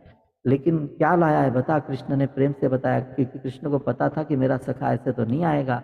और जैसे ही वो दिया है, भगवान ने ऐसे उसको ऐसे प्रेम से खाया है और तुरंत जान लिया है कि इसकी मतलब पत्नी की, इसके पत्नी ने क्या चाहा है, तो ये मेरा मित्र है। और ऐसे जैसे उन्होंने उस प्रसाद को ग्रहण किया है, वहाँ पे उसकी झोपड़ी महल के अंदर बदल गई है, वहाँ पे सुख संपदा सब कुछ आ गई है। तो ये भाव यहाँ पे अक्षय तृतीया के दिन ये पूरी स्टोरी घटी थी। इसको बहुत विस्तार से भी कहा जा सकता है, लेकिन मैं आपको बताऊँ कि भगवान को जब हम भोग धरते हैं, यानी कि हम जब अपने कमाई के हिस्से से भगवान के लिए कुछ भोग लगाते हैं, तो खाते तो हम ही हैं। हमारे घर के अंदर जब भोग लगाते हैं हम ही खाते हैं, लेकिन जब अन्न क्षेत्रों के अंदर भोग लगाते हैं, तीर्थ क्षेत्रों के अंदर हम कुछ चढ़ाते हैं, तो वहाँ पे कई भक्तगण खाते हैं। तो ये उसको अन्नकूट भी, दिवाली के बाद अन्नकूट होता है सभी मंदिरों के अंदर, तो सभी ग्रामवासी जाकर वहाँ पे भोजन करते हैं और सब अपना रुपया टिपा कर आते हैं, यानी सब ने लाया हुआ सब खाएंगे। तो ये भाव उसके अंदर होता है कि सबका, सबने मिलकर जो प्रसाद दिखाया है, उस प्रसाद की शक्ति बड़ी ताकत और अधिक होती है। तो अन्न नक्षत्र का प्रसाद भी ग्रहण करे और अपने भगवान को भोग धरे। लेकिन मैंने देखा है कि क्या भाव होता है आपका। कई लोग फॉर्मेलिटी, जैसे भगवान के लिए माला लेनी है, पुष्प माला लेनी है, तो कई लोग ऐसी हल्की माला लेकर आते हैं। वही अगर किसी नेता को माला पहनानी है तो हल्की माला लेकर नहीं आएंगे। किसी मनुष्य को, किसी बॉस को माला पहनानी है, तो किसी को बर्थडे के अंदर बुके देना है, तो ऐसे महंगा लेकर आएंगे, 300 400 का, 500 का। और वही भगवान को माला पहनानी है तो 50 की, 20 की, मतलब ऐसे सस्ती माला लेकर आते हैं। क्या भाव है आपके। तो भगवान आपके माला के भूखे नहीं है। जैसे दिवाली के दिन मैं देखता हूँ ऐसे 5 फल चढ़ाने होते हैं लक्ष्मी को, तो कुछ विधर्मी लोग जो होते हैं वो गाड़ी लगाकर वहाँ पे खड़े रह जाते हैं ऐसे सड़े हुए फल लेकर, जो खाने के लायक नहीं होते। और लक्ष्मी जी को चढ़ाने के लिए वो सूखे हुए छोटे छोटे फल हम लेकर आते हैं और लक्ष्मी जी को धरते हैं सामने। अरे क्या लक्ष्मी आपके ऐसे सूखे फलों की, अरे जो फल आप खुद नहीं खा सकते वो लक्ष्मी जी को धरते हो, आप वहाँ पे भोग धरते हो, उनके सामने रखते हो। शर्म नहीं आती आप लोगों को कि आप क्या कर रहे हो, आपका भाव क्या है। क्या फॉर्मेलिटी है भगवान की पूजा करना। तो भाव बड़ा महत्वपूर्ण है। सुदामा का जो भाव था ना, उस भाव को समझिए आप। तो ये जो सारी स्टोरीज है ना, ये सिखाने के लिए, समझाने के लिए आपको। और ये कोई कथाएं नहीं है, कल्पनाएं नहीं है, ये वास्तविकता के अंदर घटी हुई घटनाएं हैं, हमारे इतिहास का हिस्सा है। ये रामायण, ये महाभारत, ये श्रीमद् भागवतम के अंदर जितनी कथाएं आती है राजा महाराजाओं की आदि सब, और ये जितने भी पौराणिक काल की घटनाएं हैं, ये हमारा इतिहास है। ये कोई कथाएं नहीं है, ये कोई कहानियाँ नहीं है, किंवदंती नहीं है, ये वास्तविकता के अंदर हमारा इतिहास है। तो ये भाव जो है महत्वपूर्ण होता है। तो अक्षय तृतीया के दिन ये भी भाव आपको ध्यान रखना चाहिए कि वर्ष भर हम इस भाव के साथ चलेंगे। और पुराणों के अनुसार इस दिन सूर्योदय से पूर्व उठकर स्नान दान जब स्वाध्याय आदि करना शुभदायी माना जाता है। आज के दिन मंदिर भी जाना चाहिए। असल के अंदर मंदिर नहीं गए हो तो आज आपके पास अभी दिन है, रात को मंदिर जाइए। आज के दिन बगैर मंदिर का नहीं रहा जाता। 30 त्योहारों के दिन जैसे मंदिरों में जाता है, ये भी एक 30 त्योहार की तरह है। तो आप निश्चित रूप से मंदिर के अंदर जरूर जाइए आज। और ये जो देर से उठना होता है ना, 30 त्योहारों के अंदर देर से उठना, यानी कि एक शापित, हम एक छोटा सा शाप देते हैं अपने आप को। घर का हर सदस्य जो होता है वो 30 त्योहारों के अंदर जल्दी प्रातःकाल सूर्योदय से पहले स्नान आदि कर कर पूजा पाठ के अंदर लग जाना चाहिए, भगवान को याद करना चाहिए। घर के अंदर उत्सव जैसा माहौल हो, सबके अंदर उत्सुकता हो, सब एक दूसरे मतलब अच्छे वस्त्र पहनकर तैयार होकर खड़े हों। तो ये जो सुबह का माहौल होता है ना, ये बहुत महत्वपूर्ण होता है। तो इस बात को समझना चाहिए। ऐसे तो 365 दिन ये नियम का पालन करना चाहिए, लेकिन ये कम से कम 30 त्योहारों के अंदर तो इन बातों का ध्यान रखें। इससे घर के अंदर बरकत आती है, समृद्धि आती है। अगर ये आज शनिवार के दिन आई है अक्षय तृतीया, लेकिन अगर रविवार के दिन आ जाए तो इसको और अधिक शुभ और पुण्यदायी माना जाता है। तो मत्स्य पुराण के अनुसार जो है,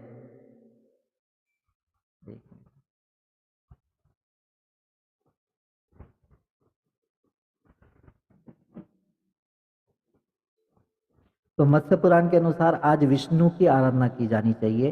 तो विष्णु की पूजा, लक्ष्मी जी की पूजा के साथ आप वहाँ पे दीप पुष्प आदि रखकर, दीप आदि रखकर पूजा कर सकते हो। सुबह चूक गए तो अभी शाम के बाद कर सकते हो। तो विष्णु की आराधना आज करनी चाहिए। विष्णु सहस्त्र नाम भी आप आज के दिन कर सकते हो, तो उससे आपको अच्छा लाभ मिलता है। राम रक्षा सूत्र आदि भी महत्व रखता है आज। लेकिन विष्णु की पूजा आज किसी वैष्णव स्वरूप के अंदर आप जरूर थोड़ा सा समय बिताएं। फिर दीन दुखियों की सेवा करना, वस्त्र आदि का दान करना और शुभ कर्म की ओर अग्रसर रहते हुए मन वचन व अपने कर्म से अपने मनुष्य धर्म का पालन करना अक्षय तृतीया पर्व की सार्थकता है। तो आप आज किसी को वस्त्र दान कर सकते हो जिसके पास वस्त्र नहीं है, तो किसी के पास अन्न नहीं है तो अन्न दान कर सकते हो।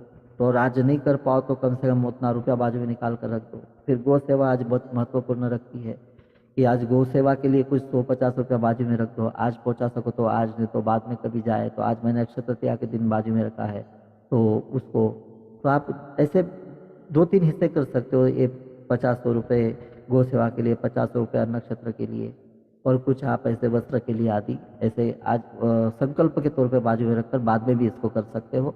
लेकिन आज का संकल्प जो है महत्वपूर्ण रहता है। तो कलयुग के नकारात्मक प्रभाव से बचने के लिए इस दिन भगवान विष्णु की उपासना करना आवश्यक होता है। ऐसा करने से निश्चय ही अगले जन्म में समृद्धि, ऐश्वर्य और सुख की प्राप्ति होती है। तो पूजा पाठ, जो संकीर्तन मैंने आपको कह रहा था कि आज अगर विष्णु की हम पूजा करते हैं तो न केवल इस जन्म का, तो अगले जन्म की समृद्धि ऐश्वर्य की भी निश्चिति होती है। इसलिए आज विष्णु की पूजा करनी चाहिए। भविष्य पुराण के एक प्रसंग के अनुसार शाकल नगर में रहने वाले एक वानिक नामक धर्मात्मा अक्षय तृतीया के दिन पूर्ण श्रद्धा भाव से स्नान व ध्यान दान धर्म किया करते थे हर अक्षय तृतीया के दिन, जबकि उसकी पत्नी उसको मना करती थी। तो मृत्यु के बाद किए गए दान पुण्य प्रभाव से वो वानिक द्वारका नगरी में एक सर्वसुख संपन्न राजा बनकर अवतरित हुआ था अगले जन्म के अंदर। तो ये भविष्य पुराण के अंदर एक उदाहरण दिया गया है। तो विष्णु की पूजा से आपको क्या प्राप्त होता है उसके अनुसार। तो दान को वैज्ञानिक तर्कों में ऊर्जा के रूपांतरण से जोड़कर देखा जा सकता है। दुर्भाग्य को सौभाग्य में परिवर्तित करने के लिए दिवस सर्वश्रेष्ठ है।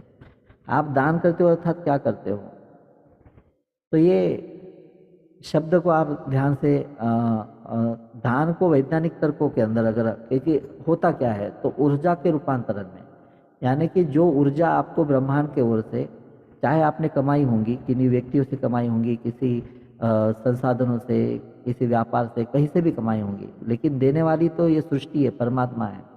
तो आज आपके पास जो धन है ना, आज आपके पास जो प्रॉपर्टी है, सोना है, धन है, वो इसके पहले किसी और के पास था।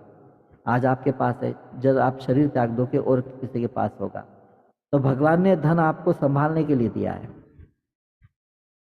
तो ये अहंकार नहीं होना चाहिए कि ये मेरा है, मेरा है। जब तक आपका है आप इसका एंजॉय कीजिए ना, आपके नाम पर किया है, भगवान ने आपको संभालने के लिए दिया है। लेकिन ये पहले किसी के पास था, आगे और किसी के पास रहेगा, आज आपके पास है। तो इसको समर्पित भाव से एनर्जी एक्सचेंज, मैंने कि आपको मिल रहा है तो आपको देना चाहिए कहीं पे, तो दान धर्म आपको करना चाहिए ताकि वहाँ पे पहुँचे जहाँ पे नहीं है। तो आज शक्तिपात भी है ना, हमारा शक्तिपात है, तो शक्तिपात के अंदर आपने देखा होगा कि ये सेशन फ्री है अभी जो हम नॉलेज वाला ले रहे हैं, क्योंकि आप ऑलरेडी हमारे किसी न किसी कोर्स के माध्यम से, स्वाध्याय के माध्यम से हमारे पास पहले से जुड़ चुके हो। और हम गुरु शिष्य प्रणाली के अंतर्गत जितना भी ज्ञान दिया जाता है और बढ़कर आता है। और अक्षय तृतीया के दिन ज्ञान देना भी ये बहुत बड़ी बात है, क्योंकि जो गुरु होता है, जो मास्टर होता है, वो अक्षय तृतीया के दिन अगर ज्ञान बांटे तो अगले एक वर्ष तक उसके पास ज्ञान की वर्षा होती रहती है। ये मेरा अनुभव है। तो ये बहुत सुंदर काम मैं भी कर रहा हूँ, इसका फल तो मुझे मिलेगा ही। तो आपके पास भी कुछ ज्ञान होगा तो आज कुछ लोगों को अच्छी टिप्स दीजिए प्रामाणिक भाव से कि उनके जीवन के अंदर संपन्नता है, तरक्की आए। तो ये एनर्जी एक्सचेंज, जैसे मैंने कहा कि आज एनर्जी एक्सचेंज के लिए, लेकिन हमने जो शक्तिपात जो हमने लिया है उसको चार्जेस लगाया है। उसका कारण मैं आपको बताता हूँ। आपके जो भी तकलीफें हैं, जो भी मुश्किलें हैं, वो आपके कर्मों के भोग है। और शक्तिपात ऐसी चीज़ है कि शक्तिपात होने के बाद ऐसे अकर्म भी टल जाते हैं या समाप्त हो जाते हैं। तो मैं भगवान नहीं हूँ जो आपके अकर्मों को समाप्त कर दूँ बैठे बैठे। तो जब तक आप अपने जीवन की कोई एनर्जी मुझे दे न दे, तब तक मैं उसके बदले में ऐसी एनर्जी आपको नहीं दे सकता कि जिससे आपके अकर्म कट जाए। तो पहला उद्देश्य क्या हुआ कि आपकी मुश्किलें, तकलीफें, अकर्म काटने के लिए कोई एनर्जी आपको चाहिए, तो मैं वो भगवान ब्रह्मांड से, यूनिवर्स से लाकर आपको दूंगा, लेकिन उसके बदले में आपको कुछ देना पड़ेगा। उसको एनर्जी एक्सचेंज कहते हैं। दूसरी चीज़, आपके ध्येय उद्देश्य हो सकता है कि देर से होने वाले हो, उसको जल्दी करने के लिए, आपके ध्येय उद्देश्यों को पूरा करने के लिए कुछ सबलता या कुछ संकल्प शक्ति कम गिर रही हो, तो उसके अंदर शक्ति लाने के लिए, आपके सपनों को पूरा करने के लिए, आपके भाग्य का उदय करने के लिए भी शक्तिपात काम आता है। तो ये भी भगवान का काम है। तो मैं आपसे कुछ लूँ, भगवान को दूँ, भगवान से कुछ लूँ, आपको कुछ दूँ, ये सारा चक्र है। इसलिए शक्तिपात जो है फ्री के अंदर नहीं लिए जाते। और अक्षय तृतीया के दिन जो शक्तिपात लिया जाता है ना, उसका भी क्षय नहीं होता। तो अक्षय तृतीया का शक्तिपात अपने आप में महत्व रखता है। तो जो रेकी के स्टूडेंट है वो मेरे, वो तो इस कंसेप्ट को अच्छी तरह से जानते हैं, लेकिन बाकी के जो कोर्स के माध्यम से आए लोग हैं वो शायद इस चीज़ को कम जानते हैं। लेकिन फिर भी मैंने थोड़ा सा शॉर्ट के अंदर इसको समझाने की कोशिश आपको की। और दूसरा, अक्षय तृतीया के दिन जो आशीर्वाद प्राप्त होते हैं ना, वो तीव्र फलदायक माने जाते हैं। भविष्य पुराण के अनुसार इस तिथि की गणना युगादि तिथियों में होती है।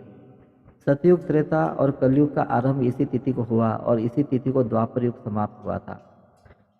तो इस दिन आशीर्वाद प्राप्त करनी चाहिए। किसके आशीर्वाद प्राप्त करनी चाहिए? अपने बड़े बुजुर्गों के आशीर्वाद प्राप्त करनी चाहिए। जब आप बड़े बुजुर्गों के चरण स्पर्श करते हो, उनको जब प्रणाम करते हो, तो उनके पास जो आशीर्वाद आपको मिलते हैं ना, उस आशीर्वाद के अंदर आज प्रचंड ताकत होती है, क्योंकि उस आशीर्वाद के साथ ब्रह्मांड भी तथास्तु कह देता है आपको, क्योंकि आज अक्षय तृतीया है। तो आज जो आपको आशीर्वाद मिलते हैं उसका क्षय नहीं होता, इसलिए आज आपको बड़े बुजुर्गों से आशीर्वाद कर लाना चाहिए। दूसरा, मंदिरों के अंदर जाकर देवी देवताओं के द्वारा आशीर्वाद लेना चाहिए। घर के अंदर पूजा कर कर आपको आशीर्वाद लेना चाहिए। आशीर्वाद का क्षय नहीं होता। आज के आशीर्वाद की बहुत महत्वपूर्ण यहाँ पे स्थिति और महत्व है।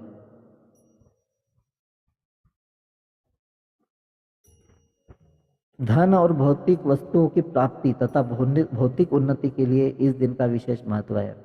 धन प्राप्ति के मंत्र, अनुष्ठान व उपासना बेहद प्रभावी होते हैं आज के दिन। तो स्वर्ण, रजत, आभूषण, वस्त्र, वाहन और संपत्ति के क्रय के लिए मान्यता उन्हें इस दिन को विशेष बताया गया है और बिना पंचांग देखे इस दिन का क्षेत्र मुहूर्तों के अंदर शुमार किया गया है।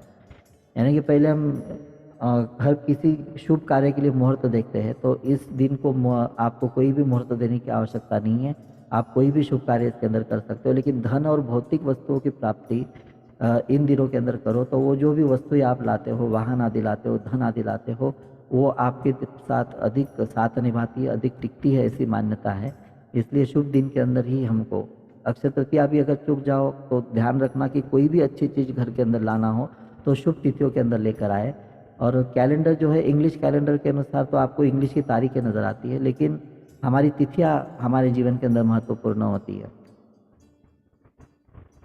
तो दान करने से जाने अनजाने हुए पापों का बोझ हल्का होता है और पुण्य की पूंजी बढ़ती है। अक्षय तृतीया के विषय में कहा गया है कि इस दिन किया गया दान खर्च नहीं होता है, यानी आप जितना दान करते हो उससे कई गुना आपके अलौकिक कोष में जमा होता है।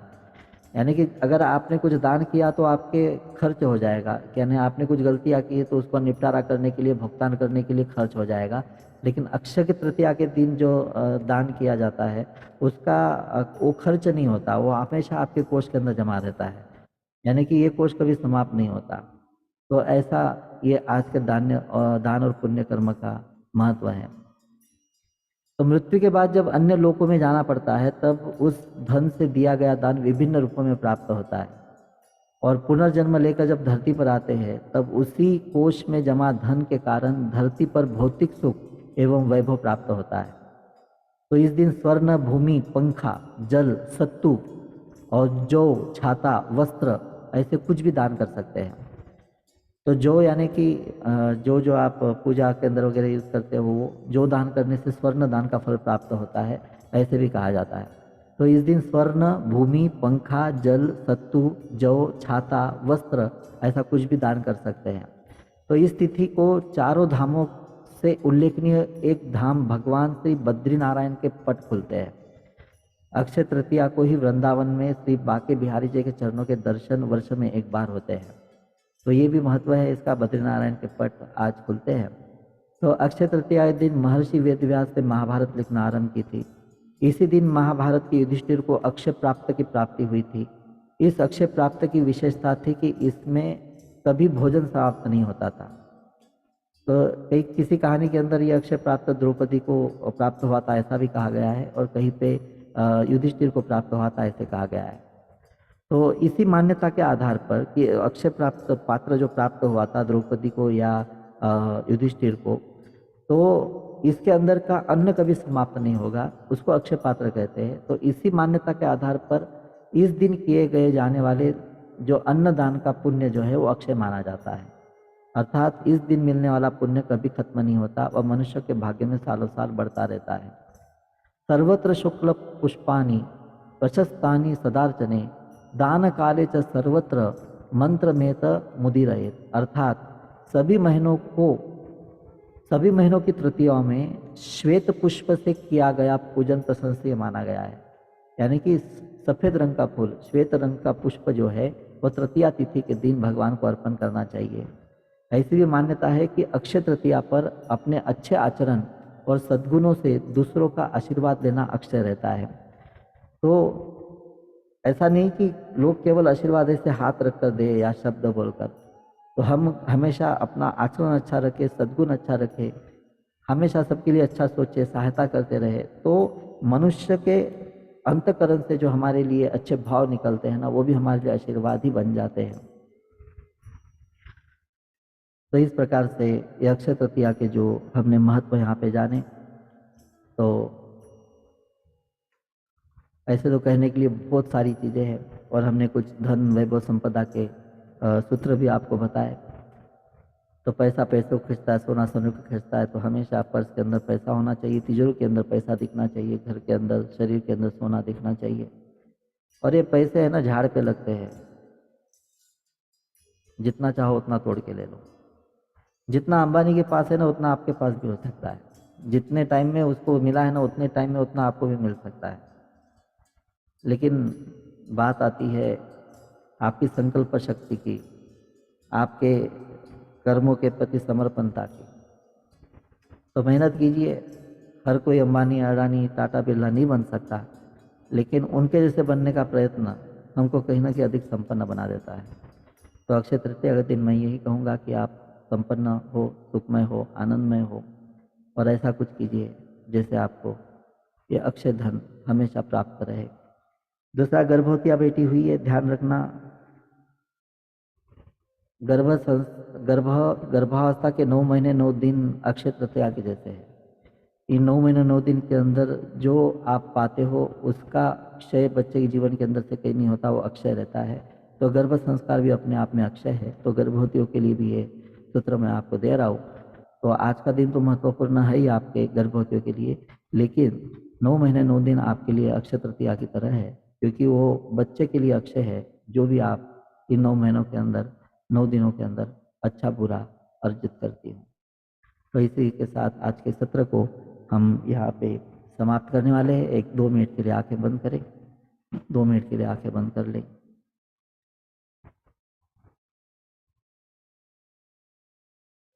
एक स्वर्ण प्रकाश को सामने प्रकट होता हुआ देखें।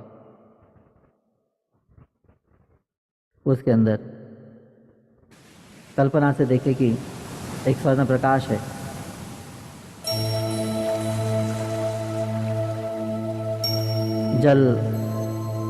जल में कमल, और कमल के अंदर माँ लक्ष्मी प्रकट होती हुई।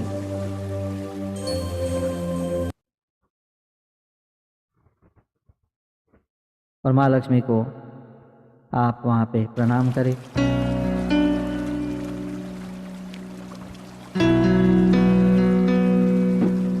हे माँ लक्ष्मी, आपने हमारे माता पिता को हमें द्रव्य रूप में, धन रूप में और आपके दैवी स्वरूप के अंदर जो जो दिया है उसके लिए हम धन्यवाद देते हैं। और हम जी भर कर जीना चाहते हैं। समस्त सुख, वैभव, यश, कीर्ति हम भी पाना चाहते हैं। हम मेहनत करेंगे,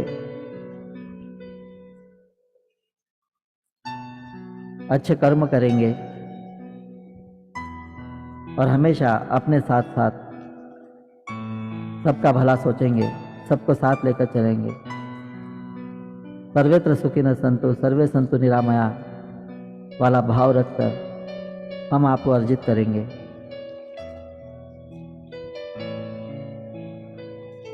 हे माँ लक्ष्मी, आज अक्षय तृतीया के दिन हमको आशीर्वाद दे, धन का, वैभव का, यश का, कीर्ति का, गौरव का, संपदा का। और माँ लक्ष्मी आपको आशीर्वाद देती हुई, इस ब्रह्मांड के अंदर जितना भी धन, वैभव, संपदा, यश, कीर्ति फैली है वो मेरे अधिकार क्षेत्र के अंदर आता है। और आप मेरी संतान होने के नाते मैं आपको वरदान देती हूँ, ये सब कुछ आपका है।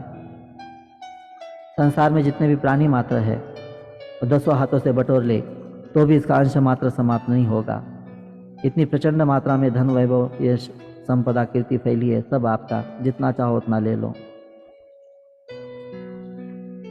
तो माँ लक्ष्मी का वरदान यहाँ पे आपको प्राप्त होता हुआ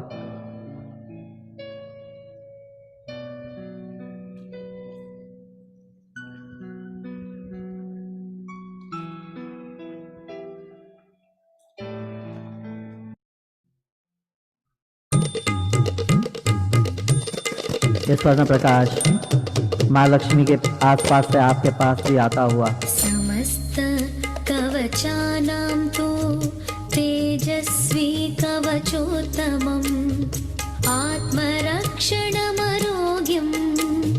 सत्यं त्वं ब्रूहि गीष्पते महालक्ष्म्यास्तु कवचं प्रवक्ष्यामि समासतः चतुर्दशसु लोकेषु रहस्यं ब्रह्मणोदितं तिरो मे विष्णुपत्नी च ललाटम् अमृतोद्भवा चक्षुषी सुविशालाक्षी श्रवणे सागराम्बुजा घ्राणं पातु वरारोहा जिह्वा मान्मायरूपिणी मुखं पातु महालक्ष्मी कण्ठं वैकुण्ठवासिनी महादेव्यै च विद्महे विष्णु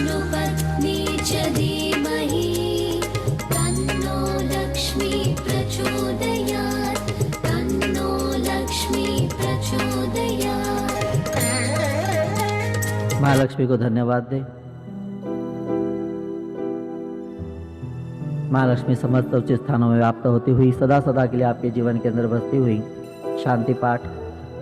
असतो मा सद्गमय तमसोर्मा ज्योतिर्गमय मृत्योर्मामृतं गमय।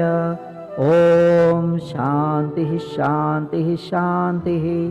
हरि ओम। श्री कृष्णार्पणमस्तु। सर्वमंगलम भवतु। शुभम भवतु। आंखों को छू ले, धीरे से अपनी आंखें खोले।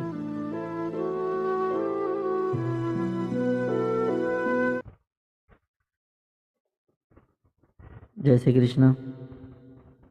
तो आज का शक्तिपात 6 बजे है। तो मैं अभी भी अगर किसी को नाम देना है तो हाँ, आपको बता दूँ, मैसेज भी आ रहा है कि कितना शुल्क है, जो शायद किसी ने मैसेज न पढ़ा हो। तो जो हमारे कृष्णा रेखी और अभिमन्यु गर्भ संस्कार के जो फॉलोअर्स है उनके लिए 251 है। 251 प्लस विश अमाउंट, आप ज़्यादा भी दे सकते हो। और जो अन्य लोग हैं जो हमारे किसी भी कोर्स से हमारे पास अभी तक नहीं जुड़े हैं, जो नए हैं, उनके लिए 500 प्लस विश अमाउंट है। तो आप अभी तुरंत, वो नंबर है 9011511119, तो उस नंबर के ऊपर आप अपना नाम और सिटी लिख कर भेजें शक्तिपात के अंदर। और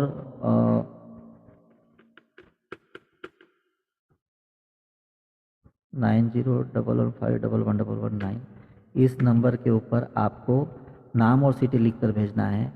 9888114311 ये वाला जो नंबर है, इसके ऊपर आपको पेमेंट करना है, गूगल पे, फ़ोनपे या पेटीएम के द्वारा। तो अगर पेमेंट करने में थोड़ी सी दिक्कत हो तो वो बाद में भी कर सकते हो आप, आगे पीछे। पहले करो तो बहुत ही अच्छा है, लेकिन पहले तुरंत नाम और सिटी लिख कर भेजो ताकि इधर शक्तिपात की तैयारी के अंदर उसको ले लिया जाए। तो आज सभी वापस, हम 6 बजे का टाइम है हमारा शक्तिपात का, तो एक 5 मिनट थोड़ा सा लेट हो सकता है। तो 6 बजे आप ज्वाइन तो हो, 6 अगर ज्वाइन होने में भी टाइम लग गया तो एक 5 मिनट प्रतीक्षा करें, क्योंकि आधे घंटे का समय आपको लगेगा तैयारी में शक्तिपात के पूरे। तो यहाँ पे मैं सत्र समाप्त करता हूँ। अक्षय तृतीया की एक बार आपको पुनश्च शुभकामनाएं। आपका आपके जीवन के अंदर ऐसे ही अक्षय सुख, आनंद, धन, वैभव, संपदा, यश, कीर्ति सब आपको प्राप्त होती रहे। अपने अपने ग्रुप के अंदर जरूर डाल देना आज रात को सोने से पहले कि आपको आज का सेशन कैसा लगा। रिकॉर्डिंग इसकी हम अपडेट करने का प्रयत्न करेंगे आज या कल सुबह तक। लेकिन अभी शक्तिपात की तैयारी के लिए जाना है, इसलिए एक बार वैसे मैं सबके माइक और खोलता हूँ। जय श्री कृष्ण कहे, वीडियो खोले, ऑडियो खोले और विदा ले। जय श्री कृष्ण। जय श्री कृष्ण। जय श्री कृष्ण। जय श्री कृष्ण। जय श्री कृष्ण। जय श्री कृष्ण। जय श्री कृष्ण। जय श्री कृष्ण। जय श्री कृष्ण। जय श्री कृष्ण। जय श्री कृष्ण। जय जय श्री श्री कृष्ण। कृष्ण। जय श्री कृष्ण। जय श्री कृष्ण। जय श्री जय श्री कृष्ण। जय जय श्री श्री कृष्ण। कृष्ण।